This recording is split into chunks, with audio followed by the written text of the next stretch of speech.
దేవునికి మహిమ కలుగును గాక. కాస్త సౌండ్ ఎక్కువైనట్టుంది, కొంచెం తగ్గిస్తుంది. హల్లెలూయా, హల్లెలూయా. దేవునికి స్తోత్రం. మనకి కొద్ది రోజులుగా దేవుడు చెప్తున్న మాటలు ఏంటంటే పరిశుద్ధాత్మల గురించి మాట్లాడమని. మనం త్వరలో పెట్టుకోబోతున్న ప్రేయర్స్ సంఘం అంతా అందరం కూడా ఆత్మచేత నింపబడి మనం ఆత్మ ద్వారా ప్రార్థన చేయాలని దేవుడు మాట్లాడి ఉన్నాడు. మీ శక్తి చేత కాదు, బలము చేత కాదు, నా ఆత్మ ద్వారా కదులుతానని దేవుడు మాట్లాడి ఉన్నాడు. కాబట్టి అందరూ కూడా ఆత్మచేత నింపబడవలసిన వారమై ఉన్నాం, అవునా కాదా? హల్లెలూయా. అందరూ ఆత్మచేత నింపబడవలసిన వారమే ఉన్నాం. ఎందుకు అంటే మనం ఎదుర్కొనేది మనుషులు కాదు. మనుషుల్ని ఎదుర్కొంటే మన బలం చాలు, కానీ మనం ఎదుర్కొనేది ఎవరిని? ఆకాశ మండలం అందున్న చీకటి శక్తులను, అధికారులను, దురాత్మల్ని ఎదుర్కోబోతున్నాం. మనం సామాన్యమైన మనుషులకు కాదు. సామాన్యమైన మనుషులతో, కానీ మనం యుద్ధం చేసేది ఎవరితో అంటే మనుషులతో కాదు, దురాత్మలతో, ఈ లోక అంధకార సంబంధులు, లోకనాథులతో, అవునా కదా? వాళ్ళకి అంధకారం కమ్మేసింది, అపవాదిగాడు వారి నేత్రాలు మూసివేసి ఉన్నాడు. అటువంటి వారితో మనం యుద్ధం చేస్తున్నాం. మీకు అర్థమవుతుందా? హల్లెలూయా. ఈ యుద్ధం చేయడానికి మానవ శక్తి కాదు కావాల్సింది, దేవుని శక్తి కావాలి. అదే పరిశుద్ధాత్మ శక్తి. అయినను పరిశుద్ధాత్మ మీ మీదకి వచ్చినాడు, మీరు శక్తిని పొందెదరు. దేనికి శక్తి? తిని పడుకోవడానికి కాదు. ఎవరిని ఎదుర్కోవడానికి? దురాత్మల సమూహాలను మనం ఎదుర్కోవలసి ఉన్నదని దేవుడు మాట్లాడుతున్నాడు. అదే ఎఫెసీయులకు రాసిన పత్రికలో మాట ఉంది చూడండి, 6వ అధ్యాయం 10వ వచనం.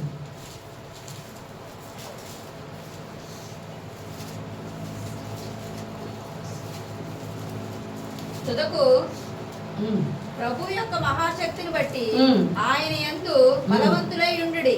మీరు అపవాది తంత్రములను ఎదిరించుటకు శక్తిమంతులగునట్లు దేవుడిచ్చు సర్వాంగ కవచము ధరించుకొనుడి. హల్లెలూయా.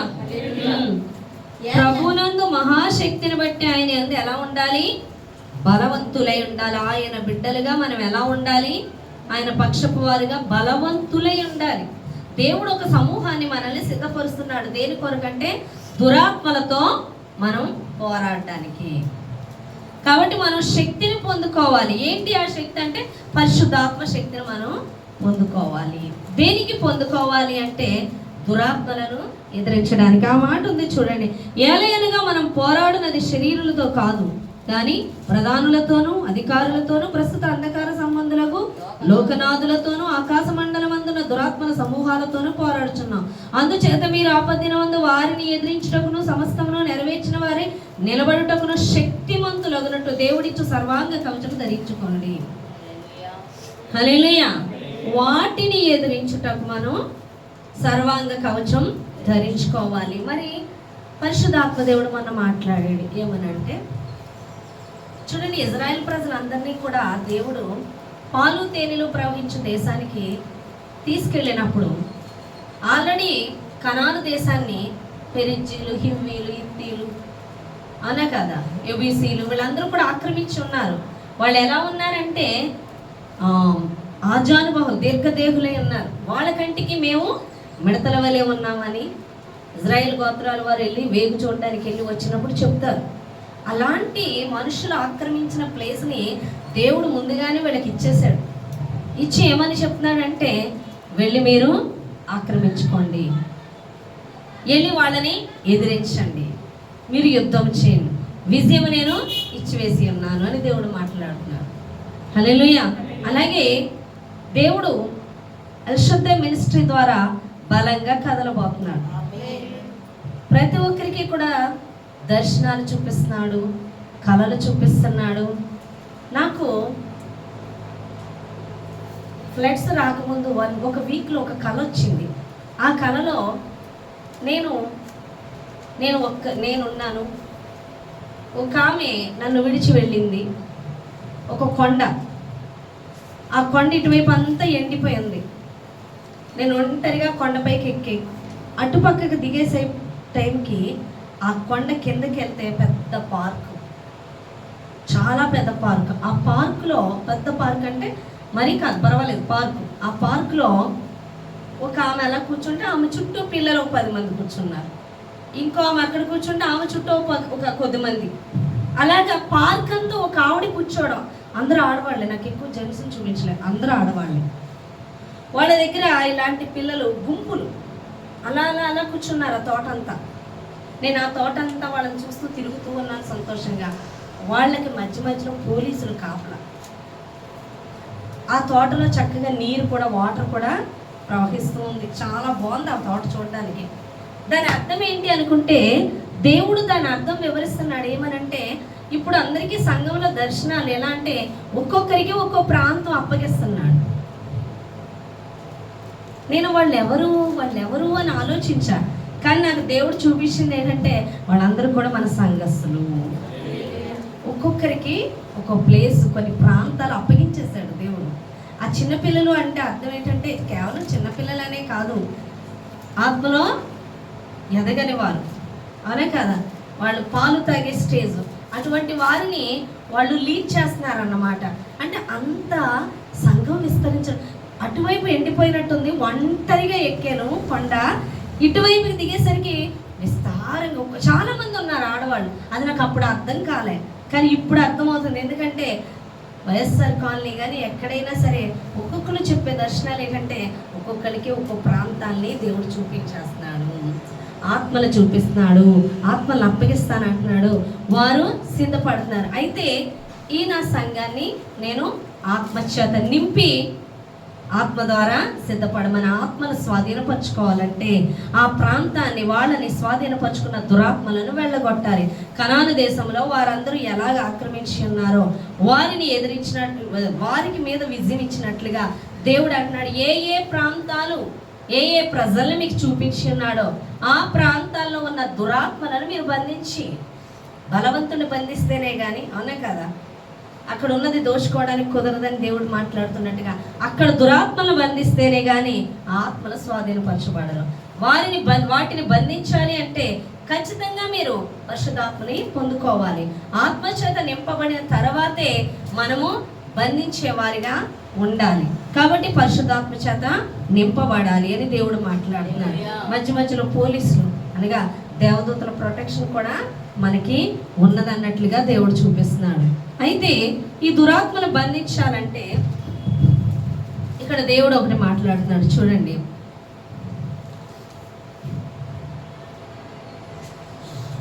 పద్నాలుగవ వచనం, ఎలాగనగా మీ నడుమునకు సత్యమును దట్టి కట్టుకొని, నీతి అను మైమరువు తొడుక్కొని, పాదములకు సమాధాన సువార్త వలనైన సిద్ధ మనస్సును జోడు తొడుక్కొని నిలువబడి వనుడి. ఇవన్నీయుగాక విశ్వాసమనుడు డాలు పట్టుకొనుడి. దానితో మీరు దుష్టిని అగ్నిబాణములన్నింటినీ ఆర్పుటకు శక్తిమంతులగుదురు. హల్లెలూయా. పరిశుద్ధాత్మను పొందుకున్న తర్వాత ఏం చేయాలి అనే కదా అంటే, మీకు ఒక ఇన్సిడెంట్ చెప్తాను. మొన్న ఒక ఆవిడకి ఒక కళ వచ్చింది. ఆ కళలో యాక్చువల్గా ఆవిడకి మామూలుగా కళ కాకుండా వాళ్ళ హస్బెండ్కి బాలే. ఆమె చాలా బాధపడిపోతుంది. అంటే ఎవరికైనా బాధే, అంటే ఇటువంటి ప్రమాదకరమైన వార్త వినవలసి వస్తుందో అని కొంచెం చెప్తున్నారు. అది దృష్టిలో పెట్టుకొని ఆమె ఎక్కువ ప్రే చేస్తుంది కన్నీటితో భర్త కోసం. ఆమె కల్లో ఒక 3 స్టేర్స్ ఉన్న మేడలో, ఆ మేడలో అంట నేనుండి ప్రార్థన చేస్తున్నాను, విజ్ఞాపన. ఈమె ఏం చేస్తుందంటే వచ్చి 3 అంతస్తులు ఎక్కేసి నా దగ్గరికి రాబోతికి ప్రేయర్ అయిపోయిందంట, విజ్ఞాపన అయిపోయిందంట. నేను ఆమెతో నా వంక చూడాలి అందరూ. నేను ఆమెతో అంటున్నాను, మీరు ఇప్పుడు వచ్చారా, మీరు ఎక్కలేనంటారుగా మెట్లు, ఓహో ఇలాంటి భారం వచ్చినప్పుడు మాత్రం వచ్చేస్తారన్నమాట అని నవ్వుతూ అన్నానంట. అంటే ఎక్కలేను మెట్లు రాలేనంటారు కదా, మీకు ఇప్పుడు బాధ వచ్చింది కదా అందుకు వచ్చారా, కానీ ప్రేయర్ అయిపోయిందండి అని నవ్వుతూ నేను చెప్పానంట. తర్వాత ఆమె నవ్వుకుంటూ బయటకు వచ్చిందంట. బయటకు వచ్చాక ఆమె చెప్పులు కనిపించట్లేదంట. నా చెప్పులేయి అని వెతుకుతూ ఉందంట. నాలాంటి చెప్పులు ఎవరో వేసుకెళ్ళిపోయారు, నా చెప్పులు వాళ్ళే అనుకొని వేసుకెళ్ళిపోయారని వెతికి అక్కడికి కిందకు వచ్చేసిందండి. కింద ఎవరు ఉంటే తనలాంటివి వేసుకుంటే వాళ్ళు ఎవరో వచ్చి నా చెప్పులని తీసేసుకున్నారని. అప్పుడు ఎవరో మన సంఘంలో రఫీ అన్న పాప వచ్చి, ఆంటీ ఎందుకు ఆ చెప్పులు ఎదుగుతున్నారు, కొత్త చెప్పులు ఉన్నాయిగా నేను ఇస్తాను వేసుకోండి అని చెప్పి కొత్త చెప్పులు ఇచ్చిందంట. హల్లెలూయా. చూడండి, ఎప్పుడు పరిశుద్ధాత్మను పొందుకున్న తర్వాత కూడా ఎందుకు పొందుకున్నాం, దేనికి పొందుకున్నామంటే పరిశుద్ధాత్మని నేను పొందుకున్నానని చెప్పుకోవడానికి కాదు, కానీ ఆత్మ చెబుతున్నట్లు ఆ దినం నుంచి నడుచుకోవాలి. పాత స్వభావాన్ని విడిచిపెట్టి నూతన స్వభావాన్ని ధరించుకోవాలి. నూతన స్వభావం అంటే ఏంటి, ఎలా వస్తుంది నూతన స్వభావం అంటే? నూతన స్వభావం ధరించడానికి ఎదుర్కోని అవసరం లేదు. పరిశుద్ధాత్మ దేవుడు చెప్పింది చేయడమే నూతన స్వభావం. మన స్వభావాన్ని విడిచిపెట్టడం. అంతవరకు ఆమె నడిచినది ఏంటంటే, ఆమె అడుగు వేస్తున్నది ప్రతిదీ తన మనస్సును అనుసరించి, తన ఇష్టాన్ని అనుసరించి. కానీ ఇక నుంచి వేయవలసిన అడుగులు దేంతోని? పరిశుద్ధాత్మతోని అని దేవుడు మాట్లాడు. హల్లెలూయా. ఎందుకు పరిశుద్ధాత్మ చెప్పినట్లు నడవాలి? చూడాలి నా వైపు. హల్లెలూయా. ఎందుకు పరిశుద్ధాత్మ చెప్పినట్లు నడవాలి? దేవునికి లోబడి ఉండి అపవాదిని ఎదిరించుడి అని దేవుడు మాట్లాడాడు. ఈ అంధకార సంబంధులకు చీకటి శక్తులను బంధించేస్తా అంటే బంధింపబడవు. ఎందుకు అంటే చీకటి శక్తులు, దురాత్మలు నివాస స్థలము మన శరీరం. దానికి కావలసింది మన శరీరం, దేవునికి కావలసింది మన ఆత్మ. మన ఆత్మను సాతాను ఏం చేసిందంటే ఆర్పేసి శరీరాన్ని బట్టి మనల్ని నడిపిస్తుంది. మన కళ్ళు, మన చెవులు, మన దేహము, ఎవ్రీథింగ్ అది వాడుకుంటూ ఉంది.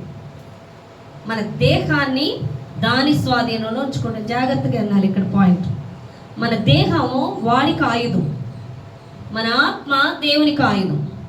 నువ్వు ఆత్మలోకి పరిశుద్ధాత్మ ఎప్పుడైతే పొందుకుంటావో, శక్తిని పొందిన తర్వాత బంధిస్తున్నాననే ప్రోగ్రాం కాదు, ముఖ్యంగా నీ శరీరాన్ని నువ్వు జయించనవ్వకుండా, శరీరం చెప్పినట్లు నడుచుకొనకుండా ఆత్మ చెప్పుతున్నట్లే నడుచుకుంటున్నప్పుడు ఈ శరీరాన్ని నువ్వు చంపిన వ్యక్తి అవుతావు. హల్లెలూయా.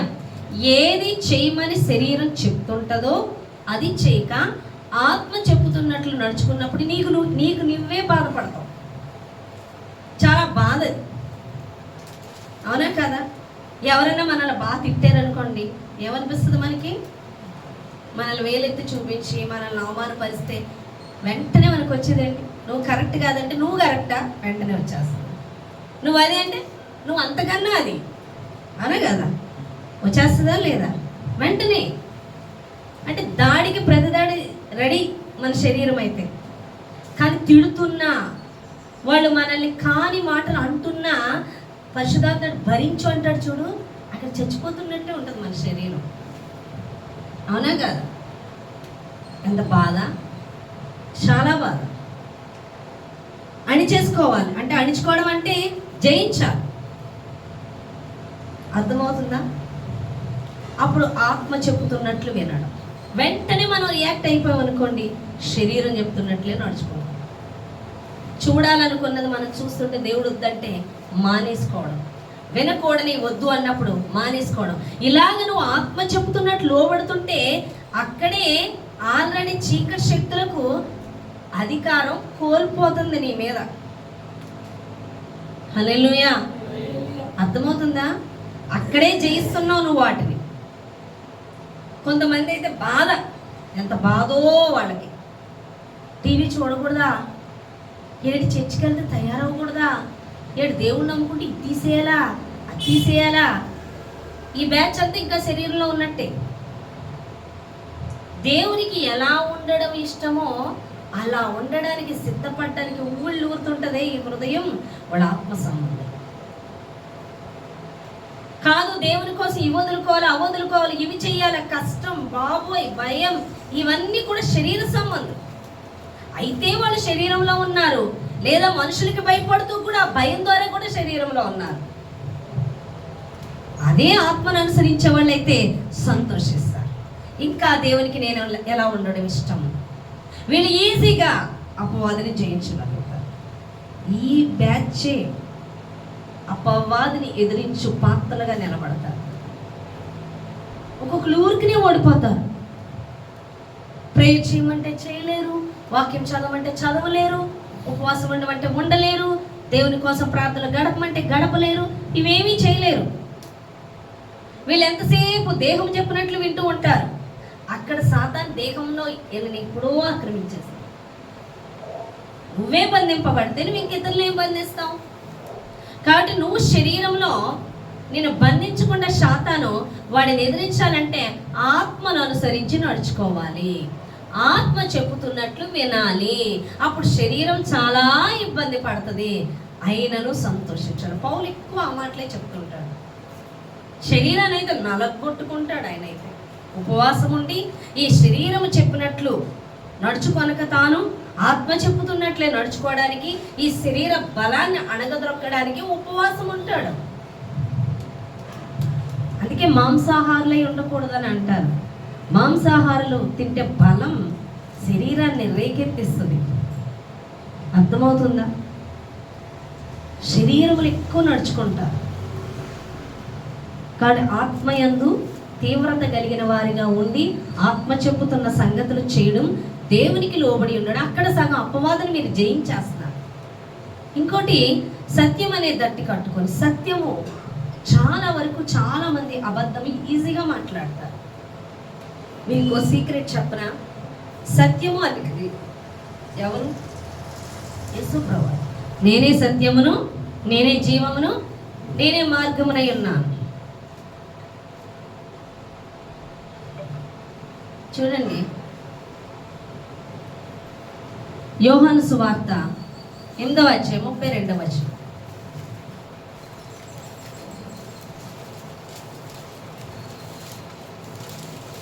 అప్పుడు సత్యము మిమ్మల్ని స్వతంత్రులుగా చేయనని చెప్పగా వారు, మేము అబ్రహాము సంతానము. చాలు. సత్యము మనల్ని ఏం చేస్తుంది? స్వతంత్రులు చేస్తుంది. అపవాది బందీలో ఉండం, స్వతంత్రులు అవుతాం. సత్యం అనగా యేసు. హల్లెలూయా. ఇంకో వచనం ఏముంది? యోహాను 8:31. కాబట్టి యేసు తనను నమ్మిన యూదులతో, మీరు నా వాక్యమందు నిలిచిన వారైతే నిజముగా నాకు శిష్యులై ఉండి సత్యమును గ్రహించెదరు. హల్లెలూయా. యేసు ఏమంటున్నాడు? నా వాక్యమునందు మీరు నిలిచిన వారైతే, సత్యమును. ఎవరైతే ఎక్కువ సత్యమే మాట్లాడతారో వాళ్ళకి వాక్యమును కూర్చిన అవగాహన ఎక్కువ ఉంటుంది. అర్థమవుతుందా? సత్యమే. అర్థమవుతుంది? అబద్ధము, కొంచెం అబద్ధం ఆడుతున్నట్టు అబద్ధికుడు ఎంటర్ అయిపోయినట్టే. వాడు ఏం చేస్తాడంటే నీ కన్నులకు గుడ్డితనం కలుగు చేస్తాడు. స్పష్టత ఉండదు ఆయన చూసే విషయంలో. ఎప్పుడైతే సత్యమే మాట్లాడతామో మన కన్నులు తేటగా కనబడతాయి, అనగా యేసు ప్రభువాన్ని స్పష్టంగా గ్రహిస్తాం. అందుకే ఎవరైతే అబద్ధం ఆడకుండా ఉంటారో వారు వాక్యమును గూర్చి లోతుగా ఎరుగుతారు. మాట్లాడితే అబద్ధం మాట్లాడితే అసలు వాళ్ళకి వాక్యమే అర్థం కాదు, ఏం గ్రహింపు. అర్థమైందా మీకు? ఎవరైతే సత్యము మాట్లాడతారో వాళ్ళు లోతు గ్రహిస్తారు యేసులో. అదే అంటున్నారు, సత్యమును గ్రహిస్తారు మీరు నా వాక్యమందు నిలిచిన వారైతే అంటారు. సత్యము గ్రహిస్తారు. మీరు సత్యమే మాట్లాడుతుంటే దేవుని కూర్చిన సత్యం గ్రహిస్తారు. సత్యము అంటే యేసుని లోతుగా ఎరుగుతారు. వాళ్ళకి వాక్యపు లోతు ఎక్కువ ఉంటుంది. అందుకే సత్యము. చాలామంది హృదయంలో ఒకటి బయటకు ఒకటి మాట్లాడతారు. నా హృదయంలో అది తెలియదు కదా అనుకుంటారు.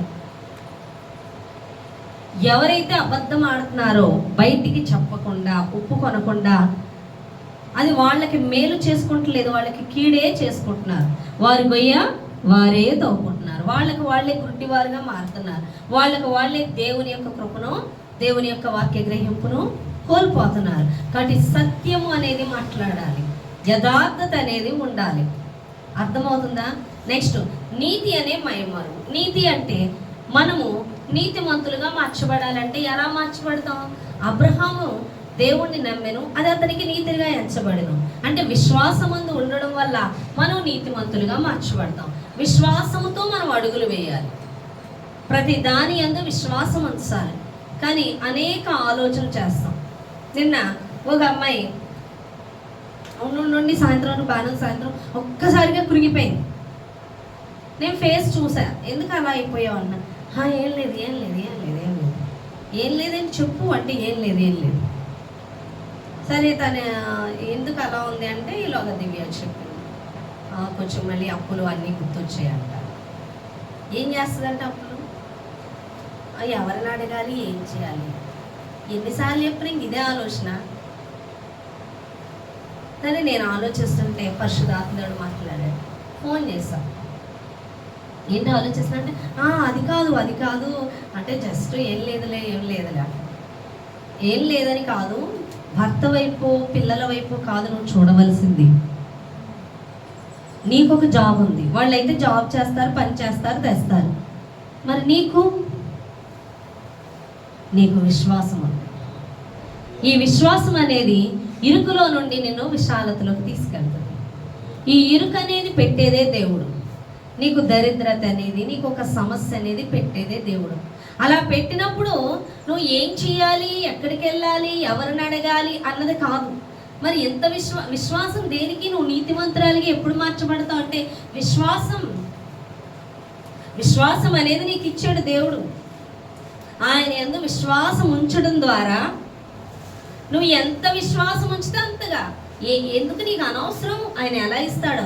అదే నేను పరిచర్య చేస్తున్నాను కదా, పరిచర్య చేస్తాడు కాబట్టి ఇస్తాడు. ఆపు, ఇంకా పరిచర్య ఏంటి? నువ్వు పరిచర్య చేస్తే ఇస్తాడు, పరిచర్య చేయకపోతే ఇవ్వడా? నువ్వు ఆ మాటలు మాట్లాడొద్దు. విశ్వాసం ద్వారా పొందుకుంటావు. నీకు విశ్వాసం అనే జాబ్ ఉంది నీ దగ్గర, ఆయనలో విశ్వాసం ఉంచు. ఏం చేస్తాడు నీకు అనవసరం అదంతా. అందుకేగా ఆయన పాట రాశాడు, ఏమైనా చేయగలము, ఏమైనా చేయగలం, కథ మొత్తం మార్చేయగలం, పరిస్థితులన్నీ మార్చేస్తాడు. ఏమైనా చేయగలం. విశ్వాసం ఉంచు. వీళ్ళ ద్వారా రావాలి, వాళ్ళ ద్వారా రావాలి, అలా రావాలి, ఇలా రావాలి, అలా వచ్చే అవకాశం లేదు, ఇలా వచ్చే అవకాశం లేదు, అడిగితే ఎలాగా, అడగకపోతే ఏంటి అని నువ్వు బాధపడొద్దు. విశ్వాసం ఉంచు.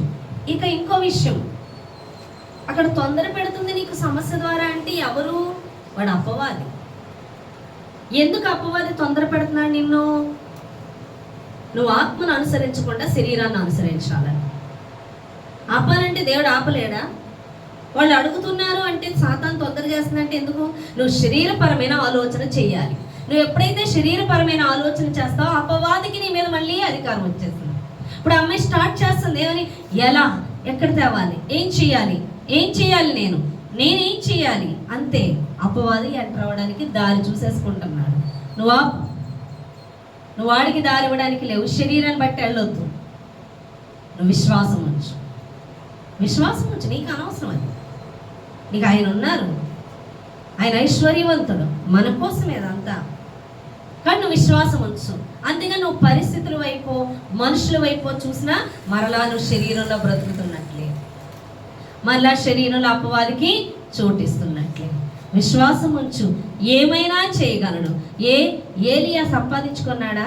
సారెపతు విధవరాలకి ఆజ్ఞ ఇవ్వలేదా? మరి సారెపతు విధవరాలకి ఆజ్ఞ ఇచ్చాడంటే ఆమె ఏమైనా సంపాదిస్తుందా? ఆమె దగ్గర లేదు. ఇద్దరు ఒకరికొకరు దేవునికి లోబడ్డారు, ఇద్దరిని దేవుడు పోషించాడు. ఏమి ఇచ్చాడని పోషించాడు, ఎలా సంపాదించాడని పోషించాడు. తొట్టిలో పిండి ఒదిగింది, బుడ్డిలో నూనె పెరిగి, అవునా కాదా? ఏమైనా చేయగలడు.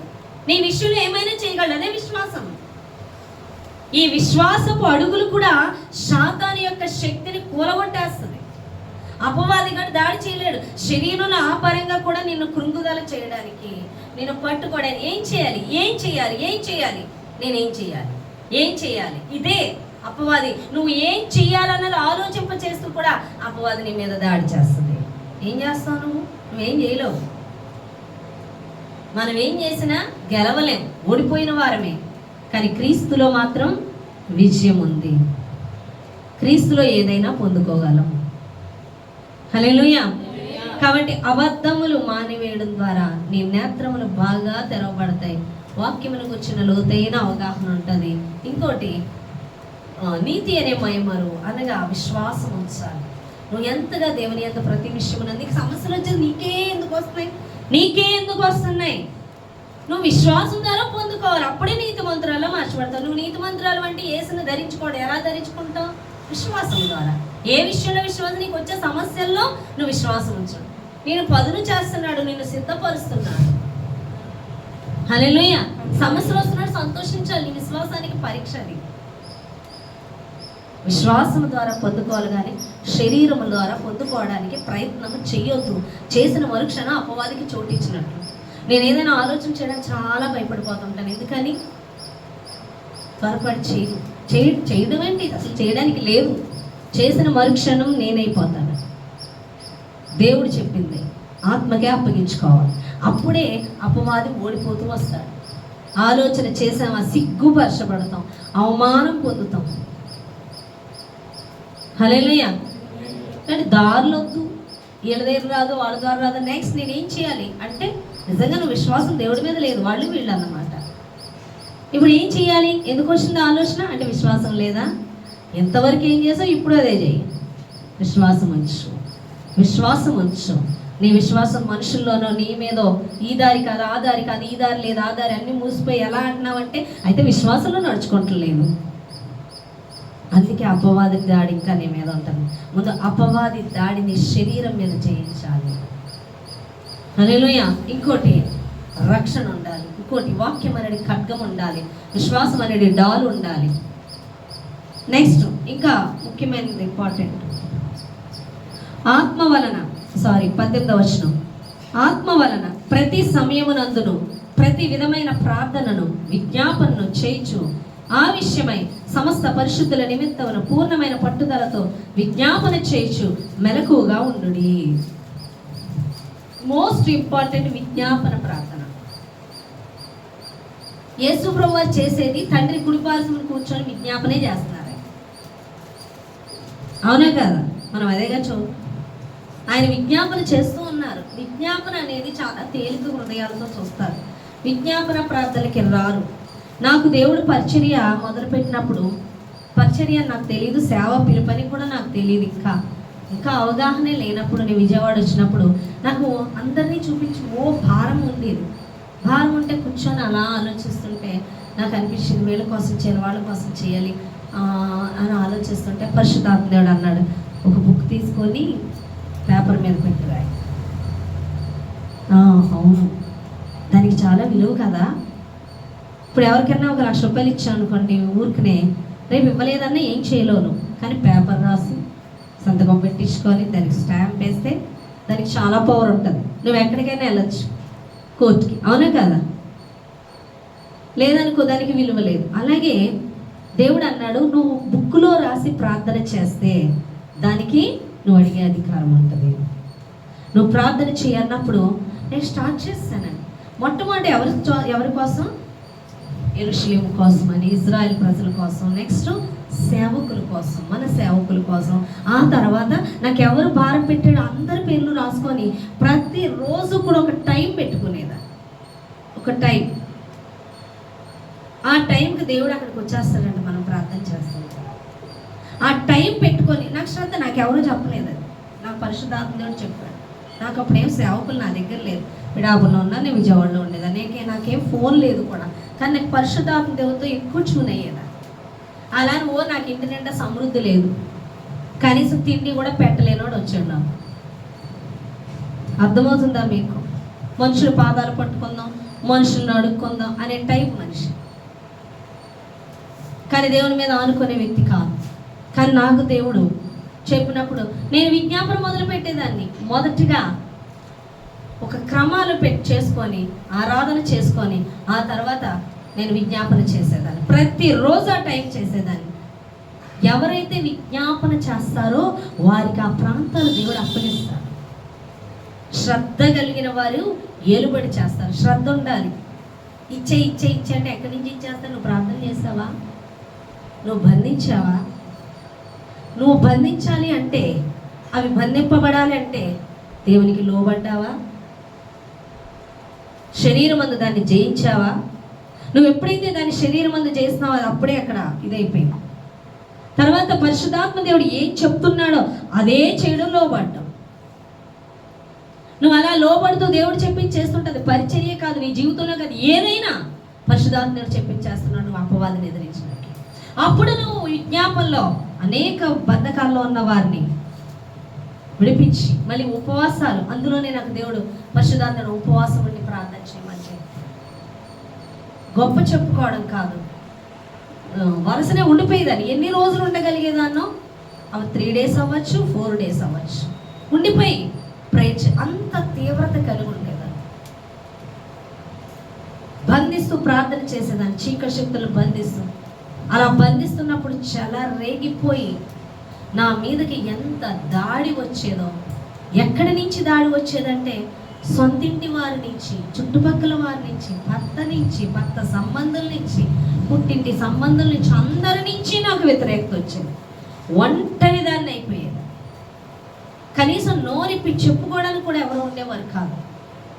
అంత భయంకరమైన శ్రమలో అయినప్పటికీ నేను ఆత్మల విడుదల కోసం నేను విడిచిపెట్టలా. నేను అనుకునేదాన్ని ఈ సంవత్సరం అంటే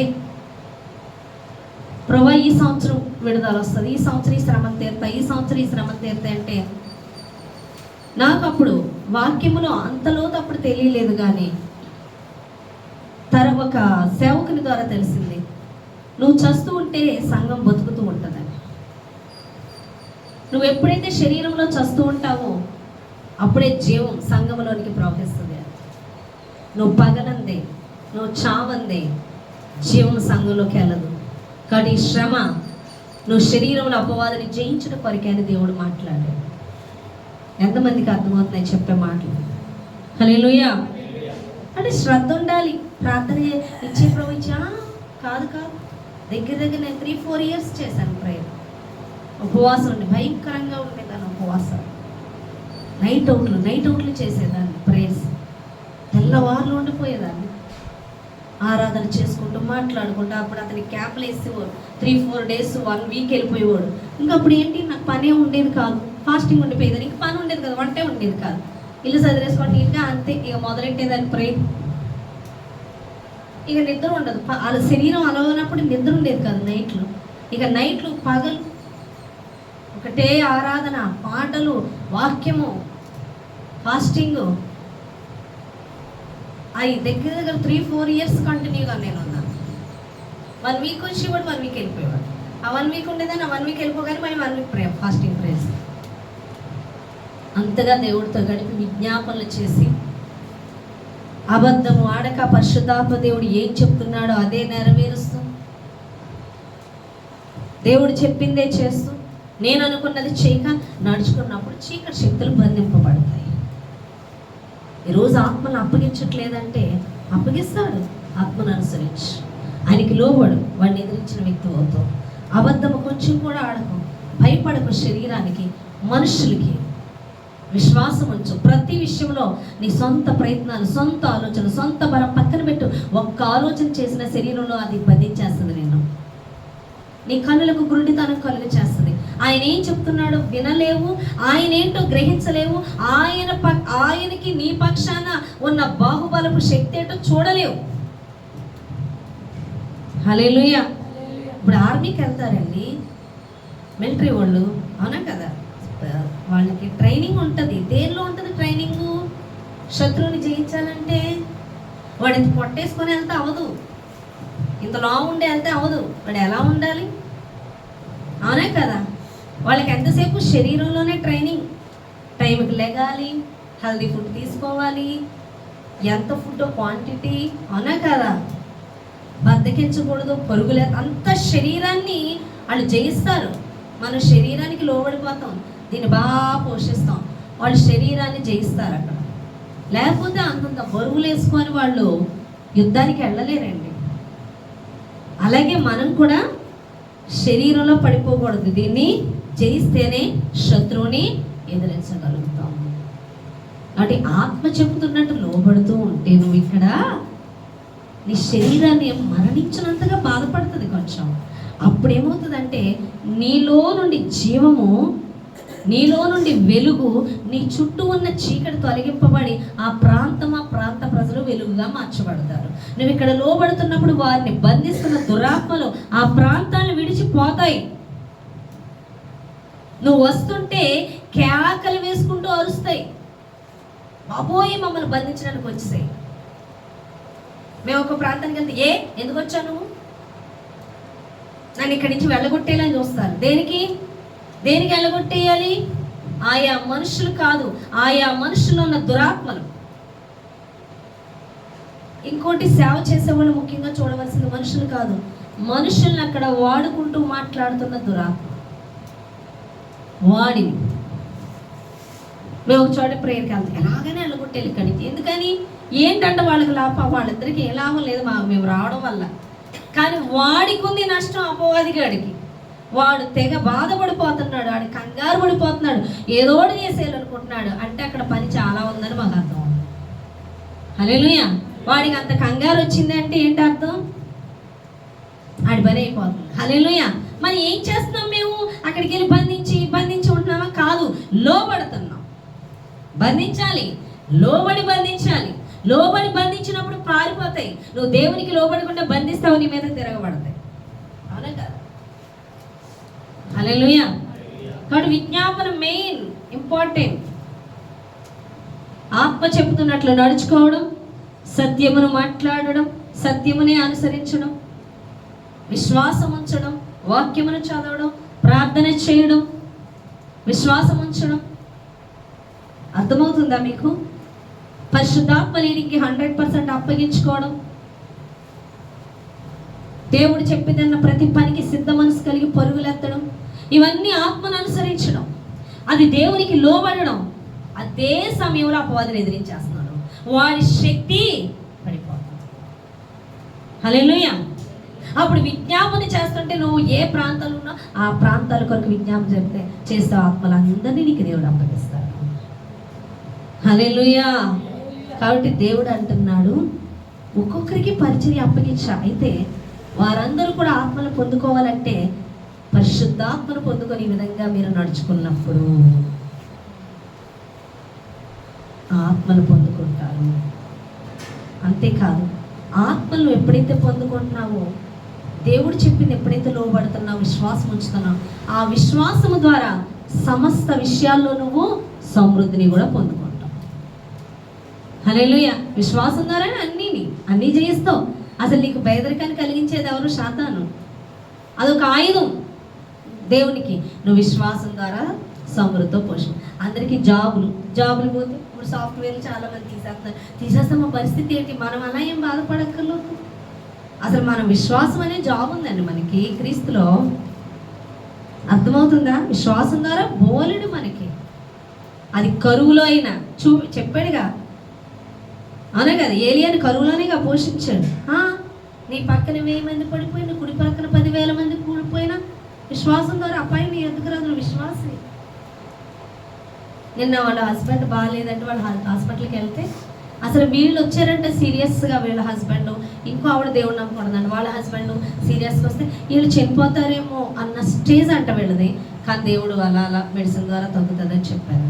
ఇంకో ఆయన చాలా హెల్దీగా వచ్చాడంట, కానీ హాస్పిటల్కి వస్తే పార్ట్స్ అన్నీ పాడైపోయింది. ఆవిడ దేవుడిని అడిగిన ఆవిడ ఏడుస్తుందంట. అప్పుడు ఈవిడ వెళ్ళి సువార్త చెప్పిందంట. చూడండి ఎంత కాపుదల మాకు దేవుడు అంటే.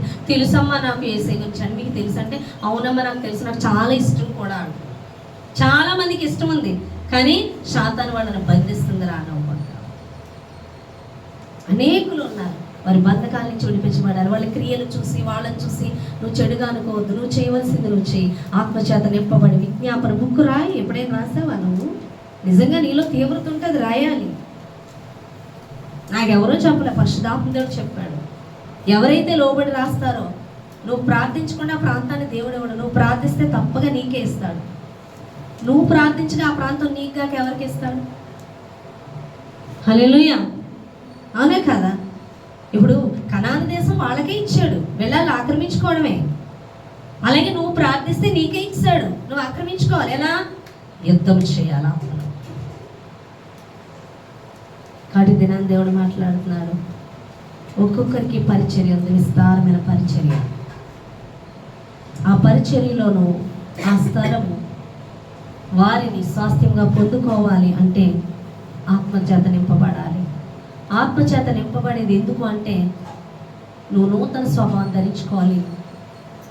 నీ ఇష్టం వచ్చినట్లు నడుచుకుంటే నువ్వు విజయం పొందుకోవు. ఆత్మను అనుసరించి నడుచుకోవాలి. ఆత్మ చెప్పుతున్నది నువ్వు చేస్తున్నప్పుడు అపవాదం నువ్వు ఎప్పుడో జయించేసావు. ఏ ఏ విషయాల్లో శాతాన్ని మీద దాడి చేస్తున్నావు, విశ్వాసం ఉంచడం ద్వారా అన్నీ పొందుకుంటావు. నువ్వు ఎప్పుడైతే భయపడక సత్యమని మాట్లాడతావో అంతగా దేవుని వాక్యం లోతు గ్రహిస్తావు. అంతగా వాక్యాన్ని ప్రార్థనను చేస్తున్నప్పుడు విజ్ఞాపన బుక్ను పెట్టుకోవాలి. నీకు చెప్పాడు ఎవరి కోసం ప్రార్థన చేయాలో భారం పెట్టాడు. విజ్ఞాపన బుక్ పెట్టుకొని రాయి, ప్రార్థన చేయి. ఒక టైం పెట్టుకో, ఆ టైంకి దేవుడు వచ్చేస్తాడు. శ్రద్ధ ఉండాలి. శ్రద్ధ గలవారు ఏలుబడి చేస్తారు. ఈరోజు ఏళ్ళ ఆత్మలంటే ఎలా శ్రద్ధ ఉండాలి. నీకుందా శ్రద్ధ? ఆ టైంకి నువ్వు పెట్టుకొని ప్రార్థన చేయాలి, విజ్ఞాపన చేయాలి. నీకాక ఎవరిస్తారు? దేవుడు చెప్పేది చేయి. శరీరాన్ని చెప్పేది అనుసరించుకో. శరీరాన్ని అనుసరిస్తున్నావా, ఇంకా వాడి బందీలో ఉన్నావు. నువ్వే బంధింపబడి ఉంటే ఇంకెవరిని విడిపిస్తావు? ముందు నువ్వు విడిపించబడాలి, అనగా నువ్వు జయించాలి. అర్థమవుతుందా? కాబట్టి పరిశుద్ధాత్మ చేత నింపబడిన వాళ్ళు ఆత్మనే అనుసరించి నడుచుకోవడంలోనే అపవాది ఓడిపోతుంటుంది. నువ్వు ఎంత ఆత్మ చెప్తున్నట్లు నడుచుకుంటావు అంతగా నీలో నుండి జీవం ఇతరులోకి వెళ్తుంది. వాళ్ళకి విడుదల వస్తుంది, వాళ్ళకి వెలుగు కలుగుతుంది. కాబట్టి పరిశుద్ధాత్మ చేత నింపబడిన వాళ్ళ ఆత్మలను పొందుకోవాలంటే ఈ విధంగా అనుసరించాలని దేవుడు మాట్లాడుతున్నాడు. ఈ చిన్న మాటలు దేవుడు దీవించి ఆశీర్వదించును గాక.